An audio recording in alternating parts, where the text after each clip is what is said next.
Bonjour à tous, je suis très contente de vous retrouver aujourd'hui pour une vidéo dans laquelle je vous présente mes 5 produits du moment, ceux qui ont vraiment changé ma routine. Avant d'entrer dans le vif du sujet, je voudrais faire une petite parenthèse et remercier les médias belges, enfin quelques médias belges. Vous l'avez sûrement vu sur les réseaux sociaux, YouTube a fêté ses 10 ans et beaucoup de journaux belges en ont fait un article et plusieurs d'entre eux ont du coup fait un petit article sur moi et ça m'a fait super plaisir.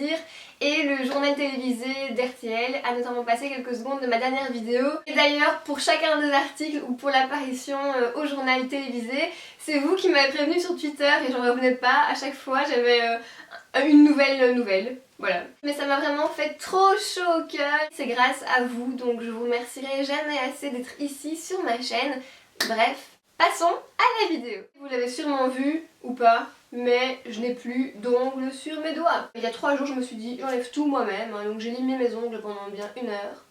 Et je mets pas de vernis, je mets rien, j'aime pas. Le premier produit, c'est le produit que j'ai le plus utilisé. Mais non, c'est le moins, qu'est-ce que je raconte? Le premier produit, c'est le produit que j'ai utilisé le moins des 5, mais qui m'a directement plu, nul doute. Il s'agit de la colle à fossiles Duo. Si vous me suivez sur ma deuxième chaîne, je vous en ai parlé donc vous êtes déjà au courant. On peut trouver aussi sur Amazon.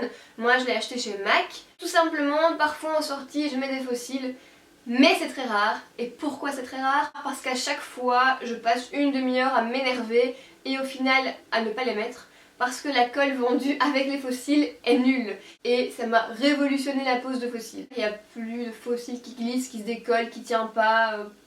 Et donc j'en ai mis aujourd'hui parce que je me suis dit voilà, j'en parle, donc avant la vidéo je vais en mettre pour me reprouver à moi-même que la colle Duo est digne de son nom. Digne de son nom, non, est digne de sa réputation plutôt. Digne de son nom. Genre elle est digne de s'appeler Duo, hein. On sait pas pourquoi. Quand vous mettez des fossiles et que vous appliquez une colle, quelle qu'elle soit, laissez-la sécher au moins 30 secondes sur le fossile avant de l'appliquer. Ça va lui donner un aspect beaucoup plus caoutchouteux qui va éviter au fossile de glisser.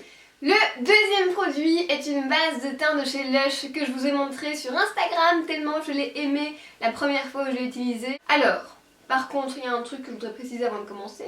Lush devrait revoir ses conseils d'utilisation. Je cite: mélangez à votre crème hydratante, jusque là je suis d'accord, mais appliquez sur les cernes afin de les camoufler, non, ne faites pas ça.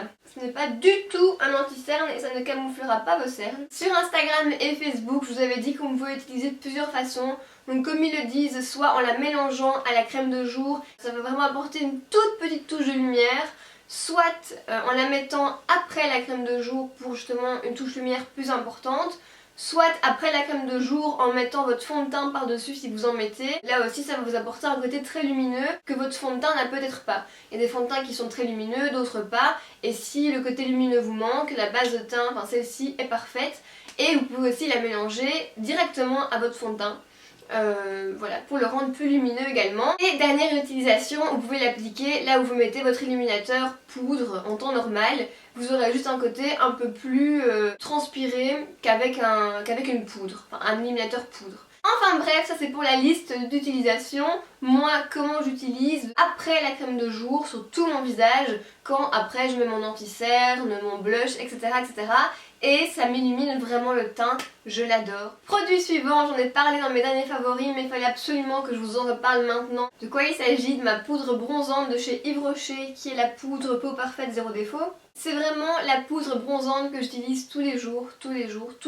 Elle est très foncée, mais elle n'est pas du tout difficile d'application. Donc vous n'avez pas de démarcation foncée sur le visage si vous estompez bien avec un pinceau propre par après. Donc ce que je fais en général, je prends un petit pinceau pour appliquer cette poudre là où je veux un effet plus prononcé sur mon visage, et ensuite je prends un pinceau propre, un gros pinceau, pour appliquer cette fois une de mes poudres les plus claires et bien refondre le tout. Donc voilà, je l'aime trop, franchement.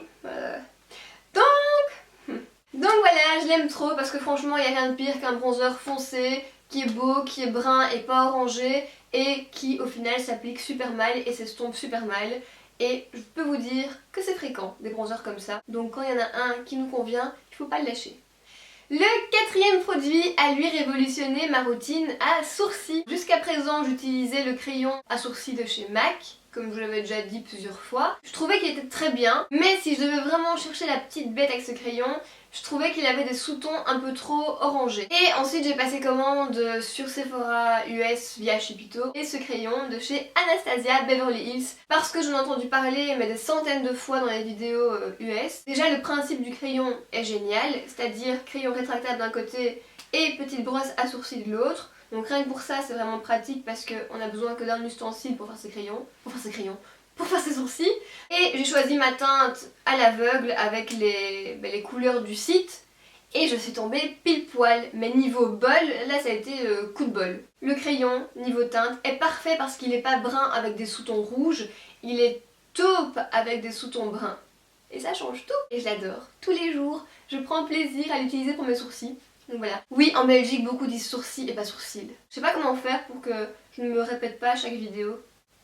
Oui, et le deuxième avantage de ce crayon, c'est sa brosse en fait, parce qu'elle est 10 fois mieux que toutes les brosses que j'ai pu utiliser, qui en fait ont leur tourbillon, vous voyez le tourbillon des brosses à sourcils, beaucoup plus espacé, et donc n'arrivent pas bien à fumer la matière, tandis que celle-ci, elle est géniale. Donc même quand j'aurai fini le crayon, je le garderai juste pour la brosse de l'autre côté. Bon, après le big inconvénient, c'est évidemment qu'on ne le trouve pas en Europe, et qu'à chaque fois il faut le commander aux États-Unis et qu'il n'est pas donné non plus. Donc je sais vraiment pas ce que je vais faire une fois que j'aurai fini.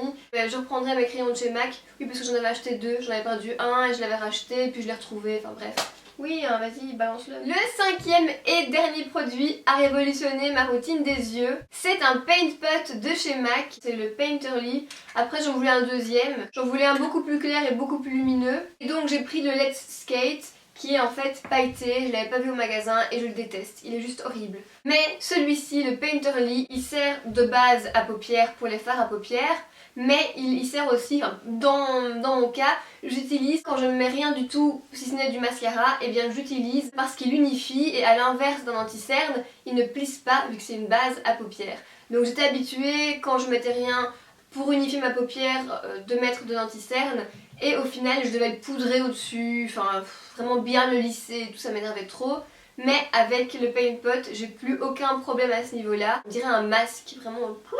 Et il en faut encore une fois pas beaucoup, le pot est grand pour ce qu'il faut comme matière pour unifier une paupière, même les deux, hein, soyons fous. Je le préfère 100 fois à la Primer Potion de chez Urban Decay. Parce que oui, elle fait office de base, donc elle fait bien tenir les fards à paupières, mais elle unifie pas. Tandis que celui-ci, comme il unifie, il fait ressortir d'autant plus les fards qu'on met par-dessus. Donc coup de cœur pour plein de raisons, ben voilà, vous avez compris. Hein.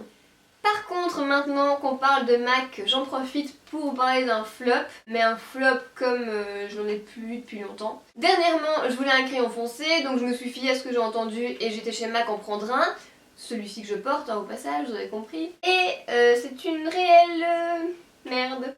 Voilà, là je l'ai mis mais encore une fois avec le désespoir en moi. J'en ai pris un plus clair, j'en ai pris un nude. Je suis déçue parce qu'il est pas très pigmenté. Je suis vraiment déçue en fait des deux crayons que j'ai pris. Le nude limite il est nude donc il doit pas vraiment être parfait. Mais un foncé se doit vraiment d'être parfait parce qu'un rouge à lèvres foncé mal mis il n'y a rien de plus dégoûtant. Et celui-ci il plisse, il est trop... on dirait en fait qu'il n'y a pas beaucoup de pigments. Donc on dirait que la couleur n'est pas très pigmentée et que donc elle ne tient pas. Ça fait des démarcations à certains endroits, il tient pas des masses, il tient quoi 30 minutes, après il faut en remettre parce qu'il s'est démarqué, il est plus clair, bref il me dégoûte. Je suis tellement déçue. Parce que par exemple les crayons foncés que j'ai de chez Bis à 2 €, eh bien, ils me conviennent à 100%. Et là un crayon à 15 €, j'en suis dégoûtée. Donc, moralité, on va retenir, comme je vous le dis à chaque fois, que tout n'est pas bon à prendre parce qu'il y a une réputation, parce qu'il y a un prix ou une marque. Il faut vraiment faire le tri et trouver les produits qu'on aime. C'est pour ça qu'il ne faut pas se limiter que à des produits chers ou à l'inverse, que à des produits extrêmement peu chers. Voilà. C'est bien ça, non? Très bien dit, bébé. Merci. Dites-moi en commentaire les filles quel est votre produit du moment, pas un simple favori mais vraiment le produit que vous pensez utiliser très longtemps. Et comme ça je découvrirai moi aussi de nouveaux produits, j'ai hâte de vous lire, j'ai été vraiment très contente de vous parler aujourd'hui, j'en avais vraiment besoin, je sais pas pourquoi. Donc voilà, j'espère que vous êtes contente de la vidéo, qu'elle vous aura plu. Et nous on se retrouve sur Facebook, Instagram, Twitter, c'est tout. Et on se retrouve très vite dans une prochaine vidéo.